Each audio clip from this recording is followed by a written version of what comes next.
I was 17 when I first had my sexual experience. I don't regret it.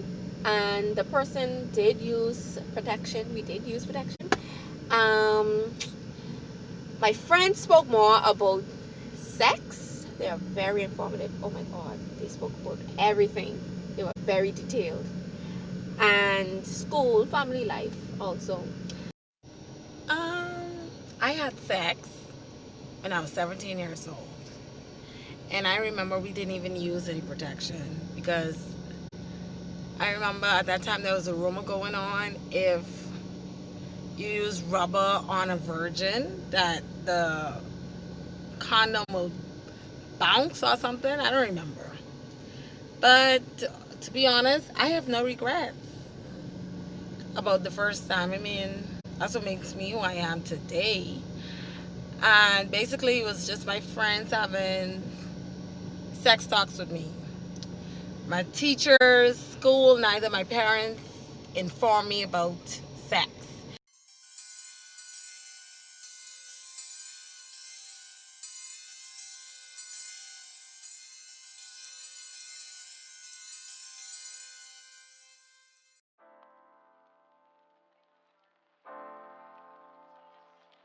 Well, I can say that no one had to talk with me, but in all actuality, when I started school, even from primary school, junior school, and even high school, then I've heard conversations in regards to sex education and what to do and what not to do.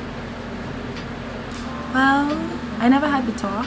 My parents always were open with me though, and they said that if I wanted to, then we could have it, but if not, then that's straight. So I didn't really have a formal talk, but everything that I learned about sex and all that different stuff came from just the world around me, I guess you could say. Friends and whatever else, school, whatever. So I never had a formal talk, but yeah. I wouldn't necessarily say I had a talk. It was more like my mommy used to put little hints in my ear every so often. She was like, listen, if you do this, this might happen. And it was just like that, you know, for as long as I could remember. And that just stuck with me. But it never really was any like formal talk about certain things. Not to say that it didn't help. Like I say, it helped. The way she went about it, it helped. But I don't think I really had a sit down, let's talk about this until maybe I got older, and you know, we was on more of a more closer intellectual level for us to have certain conversations. But before that, growing up, not really. The talk, to be honest, no one actually had a talk with me. I would have heard, let's say, sip about sex, whether it be in school or I'm missing a glimpse of half-naked girl on YouTube. Other than that, anyone personally, no one actually had that conversation with me.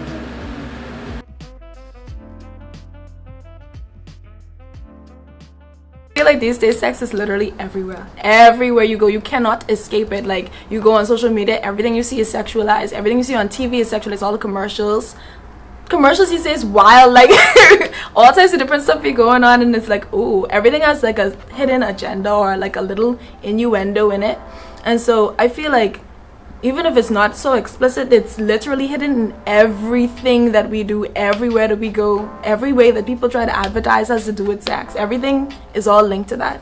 So yeah, I feel as though we get a lot of sex without the education. You know, like we,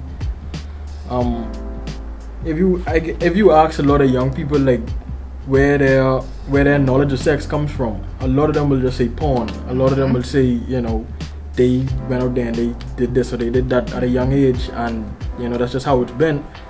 So it's just been kind of engraved in a lot of people's heads. So when they get older, sex is just like a compulsory thing. It's like, yeah, whatever. I don't see the metaphysical behind it. I don't see the mental behind it. I don't see the emotional behind it. Everything is just that physical pleasure, and that comes from lack of education. You know,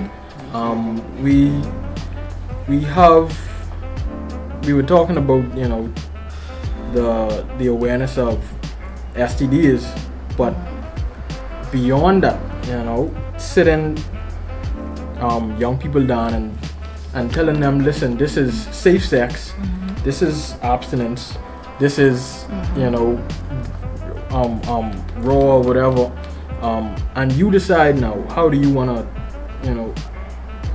to go forward? What is it that you think is the best part for you?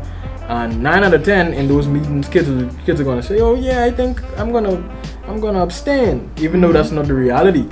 But at least they were given the knowledge behind it. They were given information behind it, and Yeah. Well, I feel like the STI or STD rate is very high. It's because people nowadays only have sex for pleasure. So they're gonna have sex with several people, not being committed because I guess they just don't want to be committed.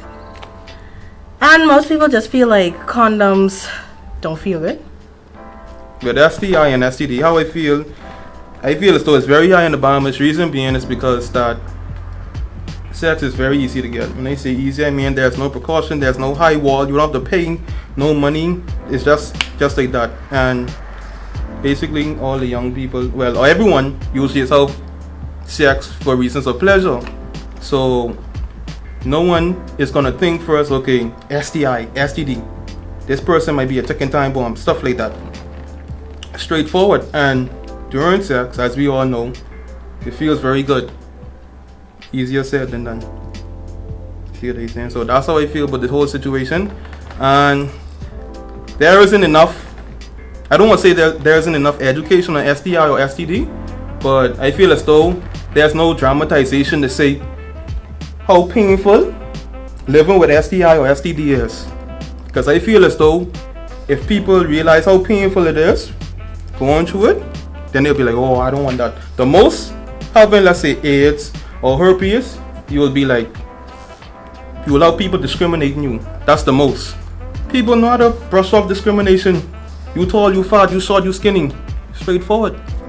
So that being said, people have to realize how serious and how dangerous it is, whereas you could actually lose your life.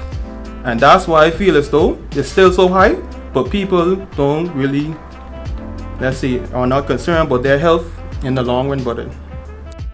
The Caribbean has one of the highest occurrences of reported AIDS cases in the Americas, second only to Africa. With an estimated 590,000 Caribbean people living with HIV or AIDS, sexual health has become a topic of concern for many organizations. In the Bahamas, 6,025 people live with HIV, as stated in the most recent report from the Ministry of Health, with 65% of those cases being males and 35% being females. Young people between the ages of 15 to 24 are the most infected group, and 70% of all new HIV cases reside within New Providence. Knowing this, we here at T.U.F decided to do a deeper dive into sexual education within the Bahamas, and this 4-part series highlights our results.